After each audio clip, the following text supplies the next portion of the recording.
우리 한사랑교회는 계속해서 광야에 대한 말씀을 묵상하고 있습니다. 지금 우리가 코로나19로 인해서 시작된 광야의 시기를 지나가고 있고요. 수많은 사람들이 아픔을 경험하고 있습니다. 요즘 제가 우리의 삶은 광야와 같다라고 그러면 그게 무슨 소리냐고 묻는 분이 전혀 없습니다. 다들 고개를 끄덕거리시면서 이해를 하시는 거예요. 그렇죠. 우리의 인생은 정말 광야와 같습니다 라는 겁니다. 아무쪼록 우리가 광야에 대해서 묵상하고 말씀을 나누는 것이 우리가 경험하는 광야에 대해서 새로운 시각을 제공하고 우리가 겪고 있는 광야를 극복할 수 있는 힘을 주고 또 우리가 겪게 될 광야에 대해서 영적인 준비를 갖추게 할 수 있기를 바랍니다. 모든 인생에는 그 인생만이 경험하는 고난이 있고요. 모든 가정에는 그 가정만이 경험하는 광야가 있습니다. 제가 얼마 전에 City to City라는 모임에 갔다가 전재훈 목사라는 분을 만났습니다. 개척교회를 목회하시는 분인데 아쉬운 것은 이분의 표정이 목사치고는 좀 어두운 거예요. 그래도 목사의 얼굴은 좀 밝고 또 명랑하고 그래야 될 거다라는 것이 이제 저의 지론인데 이분은 좀 표정이 그렇게 밝지가 않았습니다. 그래서 목사님이 개척교회 하시는 목사님이 저러면 부응하기 힘들 텐데 제가 그런 생각을 했었거든요. 그런데 얼마 전에 그분이 쓴 책 오히려 위로라는 책을 보고 제가 그 사연을 알게 되었습니다. 이 목사님은요 그 책에 그렇게 쓰고 있어요. 자기가 태어나서 보니까 부모님이 두 분 다 앞을 보지 못하는 시각 장애인이셨대요. 커서는 형이 어머니를 모시고 운전을 해서 교회 가는 길에 교통사고를 내는 바람에 감옥을 다녀와야 됐고요. 동승했던 어머니는 뇌를 다쳐서 그 어머니를 돌보느라 온 식구들이 굉장히 수년 동안 그렇게 힘이 들었다고 그럽니다. 게다가 이 목사님에게 딸이 하나 태어났는데 척추 기형을 가지고 태어났어요. 그리고 그 사고를 냈던 형은 갑자기 어느 날 우울증 때문에 집을 나가버리는 바람에 조카들을 남겨놨거든요. 조카들까지 이제 이 목사님이 돌보게 됐는데 그 중에 남자의 하나가 백혈병에 걸려서 몇 년 전에 세상을 떠나기까지 한 겁니다. 그런 사연을 다 보고 나니까 세상에 이런 인생이 있나 싶더라고요. 그 사연을 하니까 그 목사님이 그 정도 표정을 지은 것도 대단하다. 이런 고난 가운데서 어떻게 그럴 수가 있을까라는 생각을 하게 되었습니다. 여러분, 우리 모든 사람들은요, 남들에게 차마 다 말할 수 없었던 그런 아픔과 광야들을 다 가지고 있어요. 아마 여러분의 가정 가운데도 누군가에게 말하지 못할 아픔들이 있겠죠. 마찬가지로 우리가 살아가는 모든 시대는요, 그 시대에 해당하는 고난이 있습니다. 지난 100년 동안의 대한민국의 역사만 보아도 우리가 이런 것을 알게 돼요. 20세기에 들어서면서 대한민국은 주권을 잃어버리게 되죠. 그리고 일본의 식민지가 됩니다. 수많은 한국 사람들이 일본인에 의해서 강제 노역을 했고요. 수많은 우리의 여성들이 일본군에게 위안부의 역할을 해야만 했습니다. 이름을 빼앗기고 언어를 빼앗기고 땅과 지하 자원을 전부 빼앗겼죠. 수많은 교회들이 불살라졌고요. 예수를 믿는다는 것 때문에 죽음을 당했고요. 나라의 독립을 찾기 위해서 노력했던 수많은 투사들이 고문을 당하고 감옥에 갇히기도 하고 심지어 사형을 당하기도 했습니다. 그러다가 1945년 광복을 맞이하게 되죠. 이렇게 광야의 시대가 끝이 나는가 보다 싶었는데 곧 이어서 38선이 그어지고 1950년 한국 전쟁이 일어납니다. 사람이 살면서 절대로 경험하지 않아야 될 것 중에 하나가 전쟁인 것 같아요. 누군가를 죽여야만 내가 살아날 수 있다는 이 상황 자체가 너무 슬프고 아프잖아요. 그 당시 거의 14만 명의 국군이 전사를 했고요. 45만 명 정도가 부상을 입었습니다. 그렇다면 남편과 자녀와 아버지를 잃은 가족들이 수없이 많이 생겨났겠죠. 이산 가족이 생겨났어요. 저만 해도 저의 아버지의 모든 가족은 전부 북한에 계십니다. 전쟁이 끝나면서 그러면 우리의 그 전쟁 시대의 그 고난은 사라졌는가? 아니요. 새로운 광야가 펼쳐집니다. 가난이었어요. 대한민국은 가난과 철저하게 처절한 싸움을 벌여야만 했습니다. 아마 여기 계시는 많은 분들이 그 시절을 지금도 기억하고 계시겠죠. 그래서 그 가난과 싸워서 이 광야가 지나갔는가? 아니요. 그 다음에 이어지는 민주화의 과정이 우리를 얼마나 힘들게 했는지 모릅니다. 저도 80년대에 대학을 다닌 사람이라 학교에 가보면 매일같이 경찰과 대학생들이 서로 대치해서 서로 돌을 던지고 최루탄을 쏘고 그러는 상황에서 학교를 다녀야만 했어요. 이제 그게 좀 잠잠해지는가 보다 싶었더니 이제는 대한민국 젊은이들이 대한민국을 헬조선이라고 부르기 시작했습니다. 3포 시대니 7포 시대니 하면서 연애를 포기한다 그리고 결혼을 포기한다 그리고 취업을 포기하고 임신을 포기하고 주택 마련하는 거 다 포기해버리겠다고 이야기를 하고 있는 거예요. 일제 강점기를 경험했던 분들, 한국의 전쟁을 경험했던 분들, 가난을 경험했던 분들은 그런 소리 하는 젊은이들 보면 이해가 잘 안 되죠. 아니 이렇게 좋은 시절에 먹고 살만한 시절에 헬조선이라니, 대한민국의 역사상 요즘처럼 번영하는 때가 없었는데 헬조선이라니 그게 무슨 배부른 소리냐고 생각을 하겠지만, 여러분 우리의 젊은이들은요 우리의 어른들이 이해할 수 없는 그들만의 고통이 또 있어요. 여러분 각 시대에는 그 시대에 해당하는 고난과 광야가 있는 법입니다. 사실 그 이야기도 이제 좀 잠잠해지나 보다 싶었는데 웬걸 코로나19라는 감염병이 전 세계를 지금 뒤덮고 있죠. 어제와 그저께 갑자기 확진자들이 100명 이상으로 확 늘어나는 바람에 우리가 바짝 긴장하고 있고요. 정부에서는 사회적 거리 두기를 2단계로 지금 격상을 해놓은 상태입니다.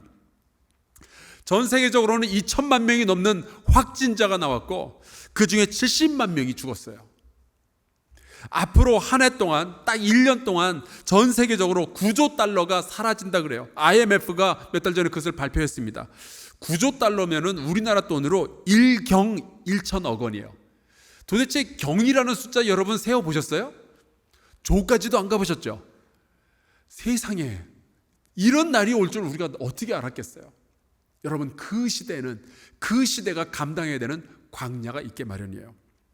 지금 우리 성도들 가운데 사업에 어려움을 겪는 분들이 한두 분이 아니시죠. 직장의 일거리가 그냥 사라져버린 분들도 계셔요. 그래서요 우리가 사람들의 인생을 보거나 아니면 우리 역사를 보거나 우리의 시대를 보면은 이런 결론을 내릴 수 있습니다. 이 세상에서 살아가는 모든 사람들은 언젠가는 어떤 모양으로든 반드시 광야를 경험하게 됩니다. 여러분 제 말이 맞습니까? 맞아요. 그렇다면 우리가 이런 생각을 해볼 수가 있죠. 언젠가는 우리 아이들도 그들만의 광야를 만나게 될 것이다. 안타깝지만 사실이에요. 우리 장로님들 가운데 한 분은 지금 예배 가운데 앉아 계시는데 요즘 페이스북에 자꾸만 손주 사진을 올려놔요. 그리고 자랑을 하십니다. 자랑 아닌 듯 하지만 자랑이 뻔해요. 근데 하시는 말씀이 있어요. 자식보다 손주가 더 예쁘대요.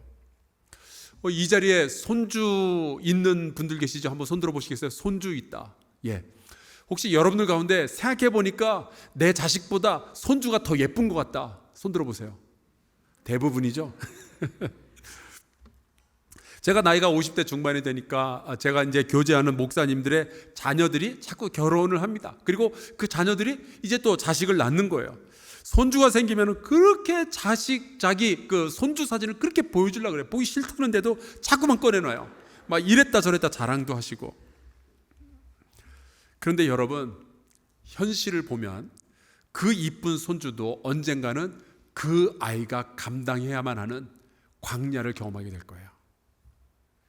광야는 인생 어디에서나 발견되고 어느 시대에나 존재하기 때문에 그렇습니다. 많은 학자들은 아마도 우리의 후손들은 환경과 관련된 그런 광야를 경험하게 될 거다라고 이야기를 하고 있어요. 올해 유난히도 극성을 떠는 이 장마를 보면서 수재가 일어나는 것을 보면서 그럴 수도 있겠다라는 생각을 하게 됩니다. 사실 코로나19도 환경 파괴 때문에 시작된 우리 시대에 시작된 광야잖아요. 코로나19 이후에 또 다른 감염병이 등장하게 될 거라고 학자들이 이야기를 하고 있죠.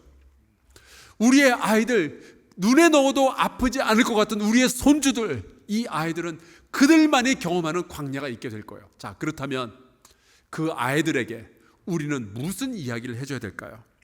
광야에 대해서 무슨 이야기를 할 수 있을까요? 무엇을 말해줘야 될까요?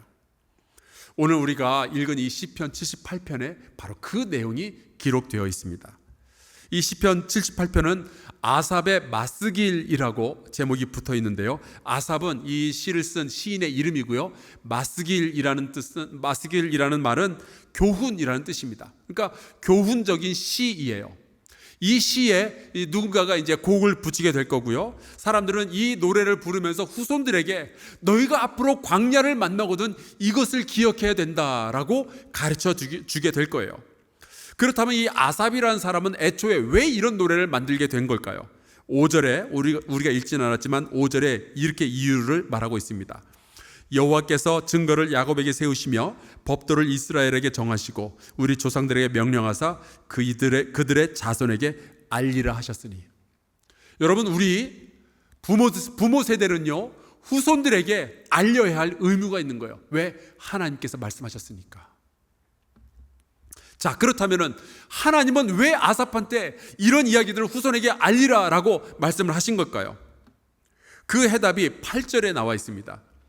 그들의 조상들 곧 완고하고 패역하여 그들의 마음이 정직하지 못하며 그 심령이 하나님께 충성하지 아니하는 세대와 같이 되지 아니하게 하려 하심이로다.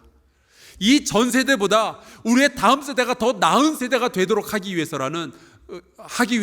바로 이 광야 이야기를 후손들에게 전해 주어야 한다라는 뜻이에요.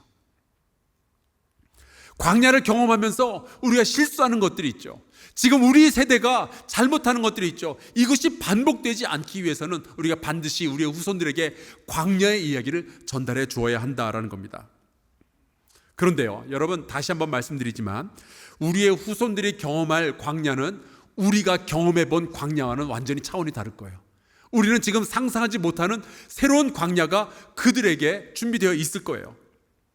그러니까 우리가 우리의 광야를 아무리 이야기 많이 해도 그들은 다른 광야를 보게 될 텐데, 우리의 어른들이 아무리 보릿고개 이야기를 해도 우리의 청년들이 그게 뭐냐고 이해를 못하는 것처럼 지금 우리가 코로나19에 대한 이야기를 남겨놓더라도 우리의 자식들은 다른 광야를 보게 된다면 우리가 아무리 이야기를 한들 우리는 꼰대 소리밖에 더 듣겠어요.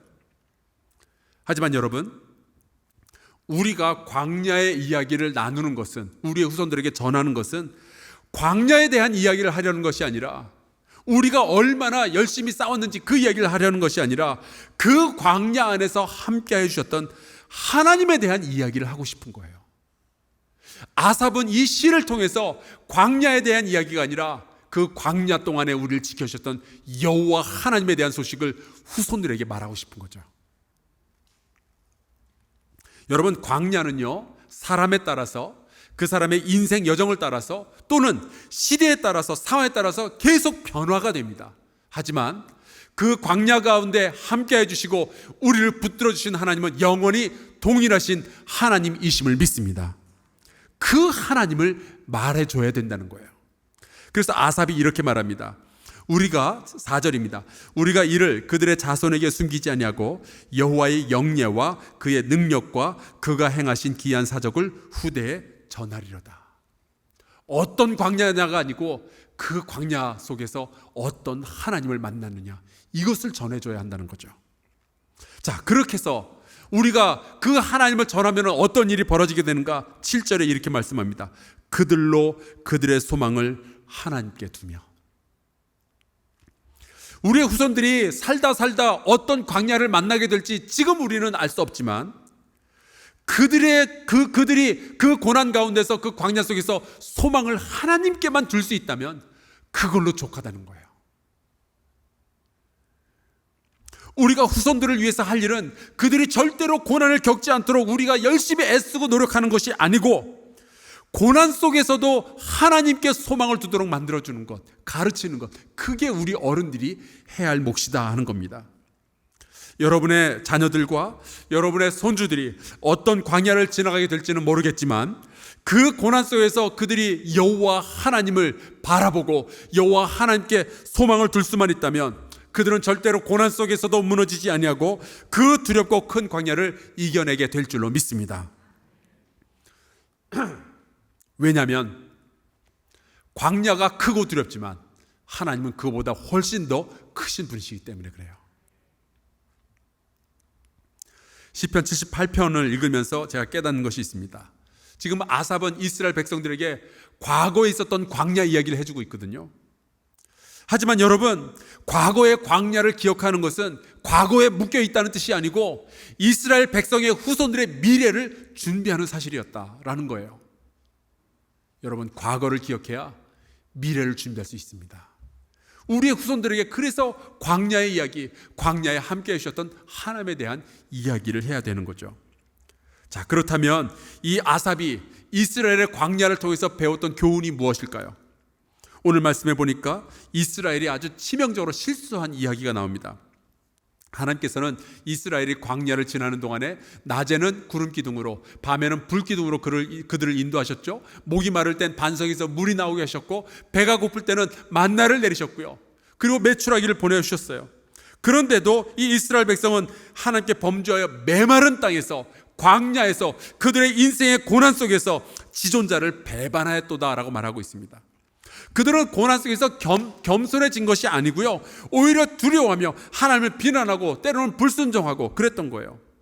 특별히 오늘 말씀해 보니까 이스라엘이 광야에서 저질렀던 실수가 하나 나오는데 이렇게 돼 있어요. 19, 20절입니다. 그뿐 아니라 하나님을 대적하여 말하기를 하나님이 광야에서 식탁을 베푸실 수 있으랴. 보라, 그가 반석을 쳐서 물을 내시니 시내가 넘쳤으나 그가 능히 떡도 주시며 자기 백성을 위하여 고기도 예비하시랴 하였도다. 잠시 멈춰서 좀 생각을 해봤으면 좋겠어요. 하나님이 광야에서 식탁을 베푸실 수 있으랴. 만약에 제가 이 질문을 여러분에게 드린다면 여러분은 뭐라고 대답하시겠어요? 어찌 보면은요, 이 질문은요, 고난을 당할 때 어쩌면 당연하게 던질 수 있는 질문일지도 모르겠어요. 광야에 있으면, 고난 가운데서 누가 이런 질문 안 하겠어요? 눈에 보이는 것이 다 바위고, 눈에 보이는 게 다 모래고, 숲을, 선인장들 뿐인데, 보이는 게 아무것도 없는데, 광야에서 식탁을 기대한다는 거, 그게 더 이상한 일이죠. 광야는 부족함과 아픔의 상징이고, 식탁이라는 것은 은혜와 풍성함의 상징인데 어떻게 이 고통과 이 부족함 속에서 하나님의 은혜를 기대할 수 있겠느냐 하는 거예요. 하나님은 과연 그럴 만한 능력이 있으신가? 만약에 능력이 있으시다면 그 은혜를 우리에게 베풀어 주실 만큼의 사랑은 또 가지고 계시는가? 이런 질문들을 우리가 아플 때, 우리가 고통스러울 때 하는 거예요.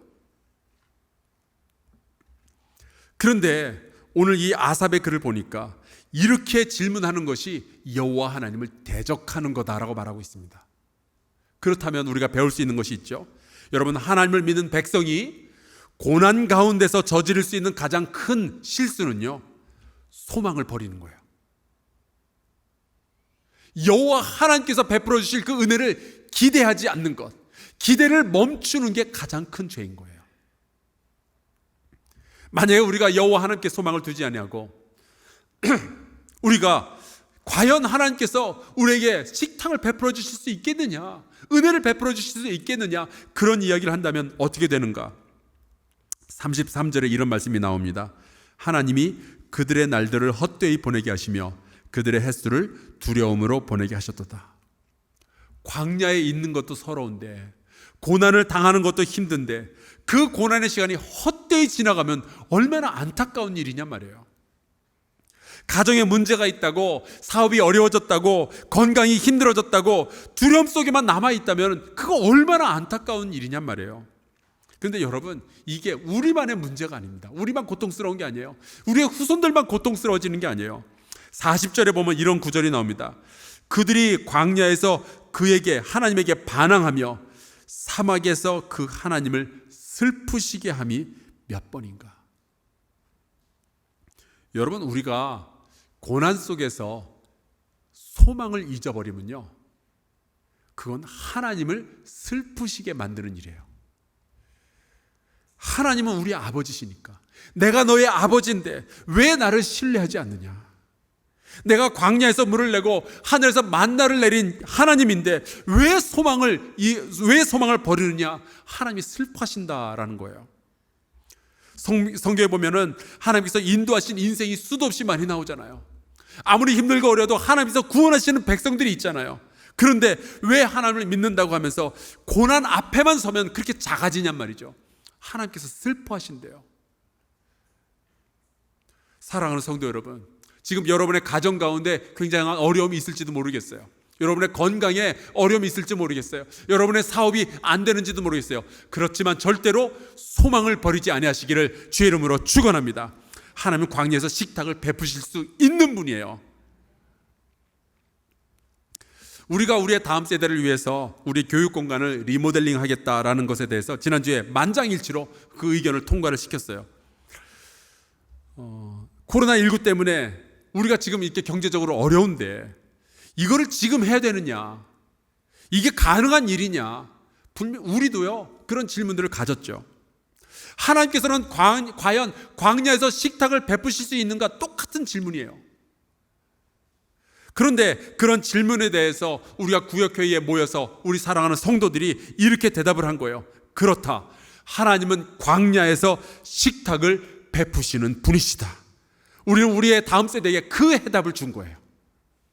여러분, 우리 한사람교회는 이렇게 자랑스러운 교회예요.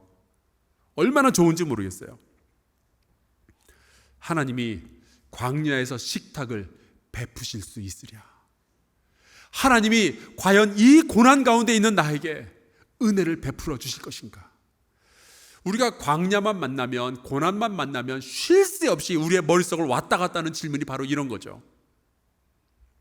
우리의 가정에 문제가 생겼을 때 기도를 해도 이 문제가 해결이 되지 않으면 떠오르는 질문이 있어요. 하나님이 이런 광야에서도 우리의 가정에게 식탁을 베풀어 주실 것인가? 사업이 힘들어지고 탈출구가 보이지 않고, 그러면 또 생각나는 질문이 이거예요. 하나님이 나의 사업의 광야에서 식탁을 베풀어 주실 수 있으랴. 어떤 부모들은 자식들을 보면서 그런 질문을 하실 거예요. 이 자식이 공부는 맨날 바닥을 설설 기고 있고 하는 게 게임밖에 없는데 과연 하나님께서 이 아들에게 식탁을 베풀어 주실 수 있으랴.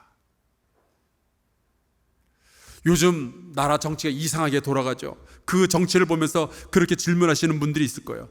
하나님이 이런 정치적 광야에서 우리 대한민국 백성에게 식탁을 베풀어 주실 수 있으랴. 그런데 여러분, 그런 질문들이요 실수라는 거예요. 하나님의 능력은 환경의 제한을 받지 아니하신다라는 것이 성경의 가르침입니다. 하나님은 아무것도 없는 광야에서 우리를 인도하여 주실 줄로 믿습니다.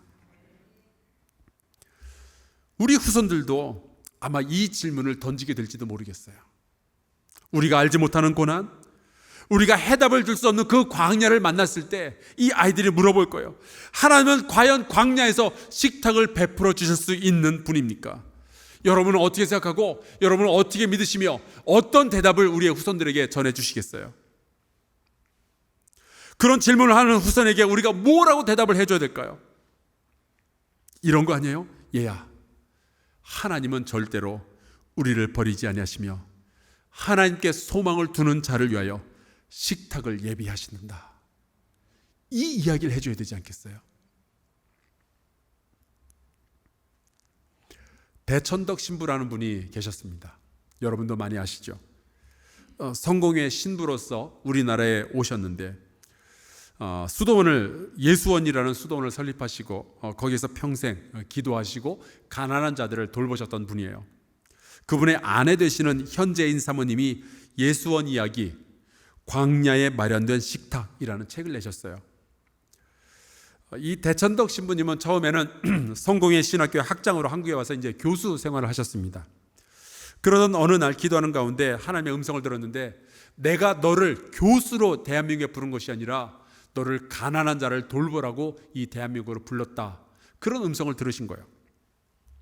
그래서 모든 것을 내려놓고 강원도 정선 땅에 들어가서 예수원을 세우시고 기도하며 가난한 자들을 이제 돌보는 그 섬기는 삶을 시작을 했죠. 그런데 놀랍게도 바로 그때부터 하나님은 대천덕 신부의 가정에 딱 필요한 것들을 제공해 주기 시작하신 거예요. 그 어느 누구에도 도와달라는 이야기 안 했지만, 심지어 냉장고에 남아있는 마지막 음식을 먹은 그런 기억들도 있지만, 기도만 하면 여지없이 끼니 때가 되었을 때 다음 끼니를 이 음식을 하나님께서 제공을 해주시는 거예요. 여러분, 우리가 광야에 서면요, 고난 가운데 서면요, 막막한 상황 가운데 우리 가정이 들어서게 되면요, 불가능이라는 단어가 되게 크게 보입니다. 안 될 것 같아요. 그리고 불가능이 현실적인 거다라고 생각을 하기가 쉽습니다. 그래서 하나님의 능력을 의심하는 것이 되게 자연스럽게 느껴지죠. 하지만 여러분, 자연스러운 것이 선한 것은 아니에요. 때로는 우리는 우리의 본능을 거슬러서 하나님께 소망을 두어야만 합니다. 예수원 이야기, 광야에 마련된 식탁, 이 책에 이런 글이 나옵니다. 우리는 33년 이 모든 세월을 기적으로 살았습니다. 그것은 하나님이 광야에 마련해 두신 식탁이었습니다. 여러분, 하나님께서 여러분의 광야 가운데 식탁을 차려주실 수 있을까요?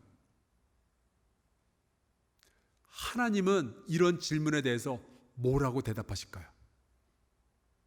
하나님 뭐라고 대답하실 것 같아요? 예스입니다. 우리의 눈에 가능성은 제로로 보여도, 아무것도 할 수 없고 모든 것이 막혀있다고 생각할 때도, 하나님은 절대로 인간의 환경에, 세상의 환경에 제약받지 아니하시는 분이시기 때문에, 무로부터 유를 창조하시는 분이시기 때문에, 하늘에서 만나를 내려주시는 분이기 때문에 그분은 우리에게 늘 예스라고 말씀하실 거예요. 하나님은 광야에서도 식탁을 베푸시는 은혜의 하나님이신 줄로 믿습니다. 하나님은 우리에게도 광야에서 식탁을 베풀어 주셨고 지금도 베풀어 주시며 우리의 후손들에게도 그리 하실 줄로 믿습니다. 세상의 모든 소망과 가능성이 전부 다 끊어진다 하여도, 우리의 고통과 어려움과 외로움 속에서도 하나님께 우리가 소망을 두고 하나님을 믿으며 그 하나님을 붙잡는다면 하나님은 굶주린 영혼을 반드시 먹여주실 줄로 믿습니다. 이 땅에 이렇게 광복이 올 줄 누가 알았겠어요? 대한민국이 이렇게 전 세계적으로 번영하는 나라가 될 줄 누가 알았겠어요? 우리의 눈에 가능성이 보이기나 했냔 말이에요. 그러나 하나님은 광야에서 식탁을 베풀어 주시는 하나님이셨고, 우리 대한민국의 역사 속에서 우리가 그 하나님을 보았잖아요. 우리의 후손들에게 그 하나님을 증거하는 저와 여러분 될 수 있기를 주의 이름으로 축원합니다.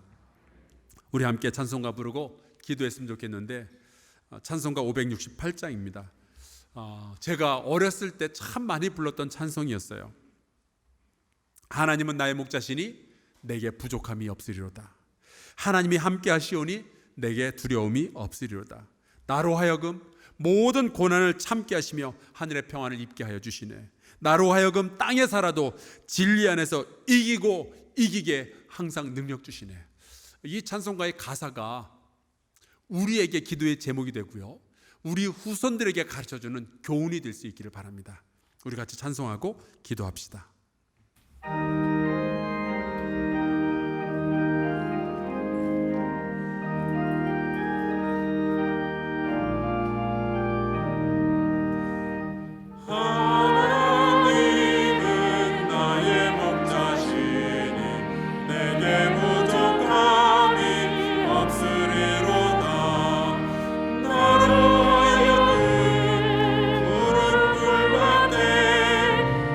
함께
같이 통성으로 기도할까요?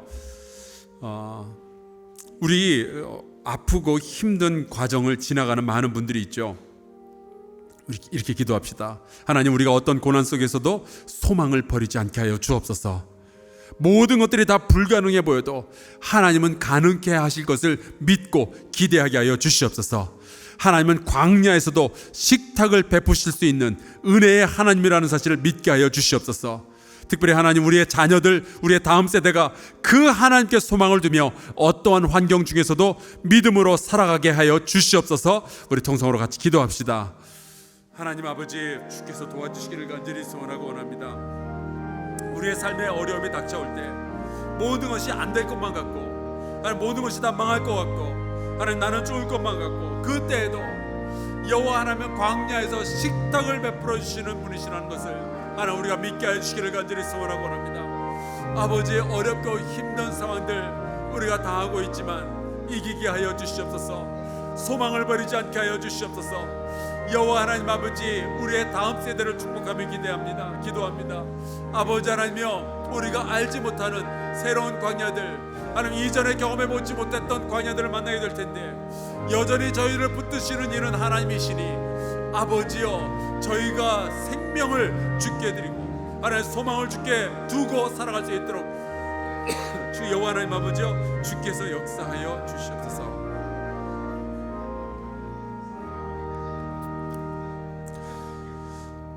하나님 아버지, 어두웠던 이 땅에 소망 없던 대한민국에 복음을 주시고 교회를 세우시고 광복을 허락하여 주셔서 감사합니다. 복음이 이 땅에 들어온 지난 130여 년을 지나며 예수 그리스도의 나라가 이 땅에 임하게 해주셔서 감사합니다. 여전히 이 땅에 고통이 실제하고 있지만, 절망이 현실적인 것 같지만, 하나님을 믿는 주의 백성은 광야에서도 식탁을 베푸시는 하나님께 소망을 두게 하여 주시옵소서. 힘들다고 무너지지 않게 하여 주시옵소서. 두려움 속에서 살아가며 헛된 시간을 보내지 않게 하여 주옵소서.